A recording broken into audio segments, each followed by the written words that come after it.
it is my greatest pleasure to be able to bring this program to you today, and I hope that the experience that you have with George Lucas and Bob Thurman in conversation will be as transformational for you in your lives and in your organizations as it has been for me.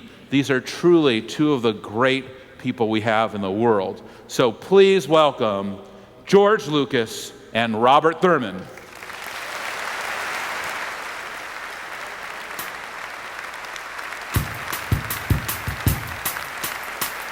I didn't enjoy school very much.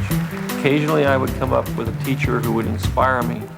But as I got older and I began to work with computer technology and telling stories through film, I began to wonder why couldn't we use these new technologies to help improve the educational process. Since 1991, the George Lucas Educational Foundation has chronicled what works in public education. Imagine public education at its best, and imagine bringing the resources of George Lucas to document it.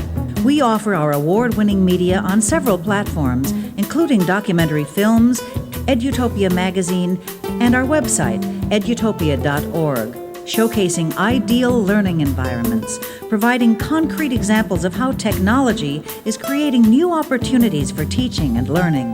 So you want to put your GPSs up this way. We focus on 5 key topic areas. But what you need to do is rescale it so that it's Project learning. Students engage in rigorous real-world projects to learn core subject matter and achieve deeper understanding. Cooperative learning. measure the temperature. Students learn to collaborate, communicate, and resolve conflicts by working together. This represents the scales of the alligator. Integrated studies. Isolated individual subjects are presented in an interdisciplinary fashion that reflects modern knowledge and how students learn best. Nothing can stop us. Comprehensive assessment. Transportation for thanks. Assessments measure the full range of student ability through multiple measures, including portfolios, performances, and tests. Writing, you're making steady progress. Teachers. Teachers provide the human touch, the most valuable element in education, by nurturing a student's interests and confidence. Look how smart you are. All of our media comes together at edutopia.org, a deep archive of constantly updated information available free on demand to a worldwide audience. We offer everything from classroom tips for teachers to tools for district-wide change. And we invite users to join in the discussion, offering their own suggestions and insights for improving education. Doctor, I was just curious, how would this surgery differ if somebody had already had a bypass surgery? Good question. Fundamentally, it's the same operation. The Educational Foundation has really become dedicated to taking all the best ideas that are out there that people are actually experimenting with in the real world and disseminating that information to anybody who wants it or needs it. Edutopia has been a resource that I've grasped onto as an administrator and somebody who truly believes in the power of integrating technology in the classroom. The video clips in particular on the website connected to the stories offer a powerful message. They show you examples of how it's working in places where people thought it wouldn't work, or schools that have challenges like mine. They go out and discover the gold and they share it with everybody else. Beautiful. I'm going to bring it right over here. Are we going to have enough room for the whole webpage just on that one line? I strongly believe that education is the single most important job that the human race has. I'm very excited that we have been able to find a little spot in the educational community where we can help give people the tools they need to go into their own community and improve their own educational systems in their own way. Experience Edutopia at www.edutopia.org. Oh, that's great, George. Well, it's really great of you to come, George, and to share your passion with people. Well, it's great to be here. That's good. And thanks to Mark and to the community of the wonderful community of Salesforce.com. And maybe we should start with your own story, George. Like, let us know a little, like, how did you get to this passion? You know, you're the movie maker, Star Wars, the whole thing, Yoda. Did Yoda tell you to get into education? Well, when I started out in school, K through 12, I didn't do very well at all. I just didn't fit in. I guess I was too much of a daydreamer. I really wasn't a big fan of math and science and all the curriculum that they put inside the box, and I lived outside the box, and so I didn't really have a good time. It wasn't really until I hit college that I began to enjoy the educational process because I had more control over what I was learning. And I'm very interested in social science, and I was a history major in high school, but I became an anthropology major in junior college where I started, and suddenly it was a lot of fun, and I was doing much better at it, and I realized that learning is a fun thing to do, especially if you're interested. Right. And that was a primary thing. So I went to film school. I discovered film school. I had no interest in film before I got there. I thought I was interested in art, and I wanted to be an illustrator. And a friend of mine said, well, they have a photography school at USC, but I discovered it wasn't a photography school. It was actually a cinematography school. And it wasn't even a cinematography school. It was a cinema school. And they teach you to make movies. And I said, this is insane. You mean you go to university to learn how to make movies?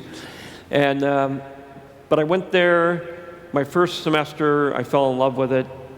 Realized I was very good at it, and it became a passion.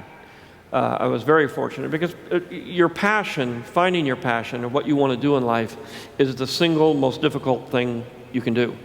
Right. And if you can find it, if you can find it early, it's just a fantastic advantage over everything, because then no matter what happens, you're going to be happy. Right. And so later on, I was, we were sort of on a leading edge of using computers to develop special effects and things in the movies. And I was a storyteller. And I said, what if I just combined these two things and built a sort of a learning machine, a multimedia project? Right. And I think this would be a great way to learn. It'd be much more interesting, much more engaging. Started that, which basically was the beginning of the foundation. And talked to a lot of educators. We bring educators in for a day, twice a week, in all different fields, in all different areas, experts for years. We did this. And they kept saying, look, don't build a model of multimedia. Don't show how much. What we need is to be able to tell the story of how to integrate technology into schools. We go to conferences. We only get an hour. It takes us a whole hour to explain it. If you could tell the story, you could do it in 10 or 15 minutes using visuals and movies, and then we could spend the rest of the time actually answering questions and being very effective. And what needs to be told is the story of what education should be. It seemed like a very modest thing and not very glamorous, but these people were so passionate about it that I picked it up and took it on. It's been quite a while now, about 12 years.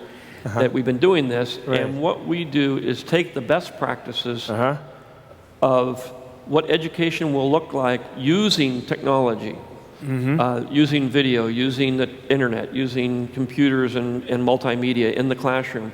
And what it does is it opens a whole different paradigm of the way we learn. We've been saying ever since I've been born, saying we got to change education, we got to make it work, it's got to be better, it's not working, what can we do? And let's throw more money at it, let's do this. But the great thing is technology, the digital age, computer, is going to do that. You cannot stay like you were 200 years ago. It just doesn't going to work. So what I've dedicated myself to doing is saying, okay, you got your computers, but don't put them in a little classroom and teach people Word Perfect 2 days a week as an elective, because the kids already know that anyway. Take the computers and use them as a tool, like a pencil, to help the educational process, to help the learning process for the students. And out of that, we realized that it facilitates age-old techniques of learning, which is cooperative learning, interactive working. It's a project-based learning is, the cobbler. Interactive, cooperative learning is Aristotle. He never taught anything. He never said, well, the way you do it is you do this and this and this. He always said, well, how would you do it? Here's a problem. What do you think about that? And then he would either get into dialogue with people. It was a dialogue. It was a thing where the students did the learning and the teacher was there to facilitate.